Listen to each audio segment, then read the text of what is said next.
নমস্কার, রাধে রাধে। আশা করি প্রতিদিন আপনারা বেশ নিয়ম করে কিন্তু এখন চায়ের কাপ হাতে আর এক হাতে মোবাইল, মানে অ্যারিস্টুকেটভাবে সোফায় হেলান দিয়ে। ঠিক এই জন্যই তো ইউটিউবটা করে দেওয়া, যাতে মানুষ এখন পড়তে ভালোবাসে না, কারণ বই উঠে গেছে, লাইব্রেরি উঠে গেছে, এখন মানুষ দেখতে ভালোবাসে। তাই আপনাদের সামনে চলে এলাম সরাসরি কথা বলার জন্য, কারণ আপনি এখন মন দিয়ে আমার কথাগুলো শুনবেন। কেন জানেন? কারণ আপনি বেশি দৌড়াদৌড়ি করতে পারছেন না কেন? আপনার হাঁটুতে প্রবলেম হয়েছে, আর্থারাইটিস আছে। আপনি বেশি দৌড়ঝাঁপ করতে পারছেন না কেন? আপনার কোমরে যন্ত্রণা হচ্ছে। আচ্ছা, আপনি কোনো দিন ভালো করে এক্স রে করে দেখেছেন? Digital X ray. এই ডিজিটাল এক্স রে কেন করে? হাড়ের পুঙ্খানুপুঙ্খ কন্ডিশন জানা যায় যে হাড়টা কি কোনো ক্ষয় হয়েছে।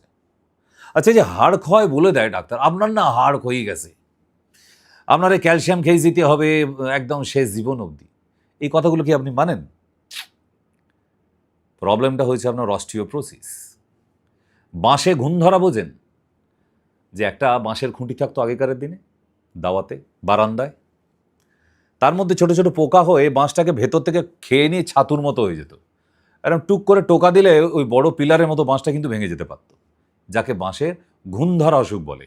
ঠিক এই অসুখটা মানুষের শরীরেও হয়, যেটা হাড়ে ঘুণ ধরা বলে। তোর হাড়ে ঘুণ ধরে গেছে, আগেকার দিনে বলতো না? ইয়েস, ওই লোকটা অশিক্ষিত, আপনাকে বলেছিল হাড়ে ঘুণ ধরে যাওয়া, সে কিন্তু বিরাট একটা মেডিকেল টপিক আপনাকে বলে দিয়েছে, যেটার নাম অস্টিওপ্রোসিস। এখনকার দিনে আধুনিক কালের ডাক্তাররা এই শব্দটা খুব ব্যবহার করছে। অস্টিও আর্থারাইটিস বলিনি আমি, অস্টিওপ্রোসিস মানে হাড়ের ক্ষয়। হাড়ের ক্ষয় কখন হয়? আপনার শরীরে যদি ভিটামিন কম থাকে। কোন ভিটামিন? Vitamin D3। আপনার শরীরে যদি ক্যালসিয়াম কম থাকে, আপনার শরীরে যদি ম্যাগনেসিয়াম কম থাকে, আপনার শরীরে যদি মিনারেলস কম থাকে, আপনার হাড়ের ক্ষয় হবে। তাই ছোট ছোট জ্যান্ত মাছ ভীষণভাবে উপকারী। পাট শাক ভীষণ উপকারী। বাঁধাকপি D3 তৈরি করে, রোদ্দুর D3 তৈরি করে। ঠিক?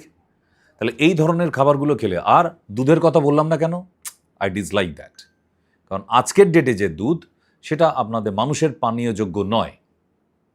আমি যে জন্য ডিটেলে গেলাম না। ঠিক? তাহলে এই ধরনের কিছু খাদ্য খাবার। তারপর পাকা কলা খান, প্রচুর পরিমাণে ক্যালসিয়াম আছে। ডাসা পেয়ারা খান, প্রচুর ক্যালসিয়াম আছে। মুক্ত ভস্য খান, পৃথিবীর সেরা ক্যালসিয়াম আছে। মুক্ত পিষ্টি খান, সেকেন্ড গ্রেডের ক্যালসিয়াম আছে। এই ক্যালসিয়ামটা শরীরে যখন কম হয়ে যায়, তখনই একটা মানুষের শরীরে হাড় ক্ষয় হয়। আর হাড় ক্ষয় হয়ে যাওয়া মানে আপনি পড়ে গেলেই ভেঙে যাবে, আপনার হাড়ের সমস্যা হতে থাকবে, আপনার আর্থারাইটিস হতে থাকবে, আপনার স্পন্ডেলাইটিস হতে থাকবে। তো এই যে ব্যথাজনিত যা রোগ, ক্যালসিয়াম কমে যাওয়া, এগুলো হতে থাকে।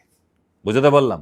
তাহলে আজকে থেকে ডাসা পেয়ারা, পাট শাক, ডিমের সাদা অংশটা খেতে থাকুন, আর নিজের শরীরে মিনারেলস বাড়ান। রাধে রাধে।